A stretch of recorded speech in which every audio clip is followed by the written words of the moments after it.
The great and the good, or at least the powerful, of the global defense establishment gathered discreetly in Munich last weekend to discuss the world's pressing crises. The mood at this year's 52nd Security Conference has been even more sombre than normal, however.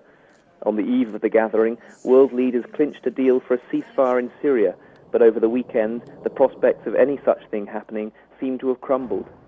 Senator John McCain excoriated Russia for its military involvement in the Levant and said that the putative ceasefire deal, as a result, was little more than diplomacy in the service of military aggression.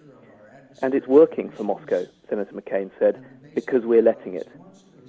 Mr. Putin is not interested in being our partner. He wants to shore up the Assad regime. He wants to reestablish Russia as a major power in the Middle East.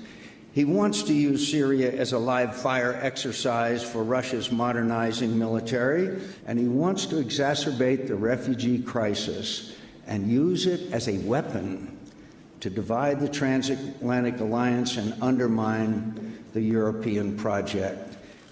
Russia has dominated every discussion here, from its role in the ongoing crisis in Ukraine to cyber warfare, nuclear saber-rattling, and the future of NATO.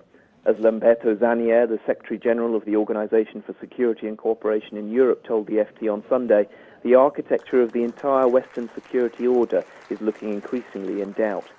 Indeed, few had any reason to disagree with Russian Prime Minister Dmitry Medvedev's assertion on Saturday that the world was in a new Cold War. With Syria, though, the fear is that it will not stay cold. Остается недружественной и закрытой, по нашей оценке, политическая линия НАТО в отношении России. Можно сказать и резче. Мы скатились, по сути, во времена новой холодной войны. Чуть ли не ежедневно нас объявляют самой страшной угрозой. То для НАТО в целом, то отдельно для Европы, то для Америки и других стран. If the public speeches here at Munich have been gloomy, in private the warnings are even more stark. Fears of the Syrian crisis escalating are rife. Even the most sober diplomats told us they worry greatly about the prospect of a far wider confrontation emerging from it.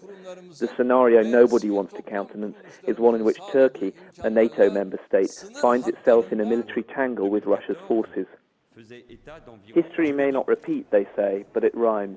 The gallows humour has been on display in Munich. As many have wryly observed, the Syrian ceasefire deal is sounding much like another breakthrough declaration of peace from this city 77 odd years ago.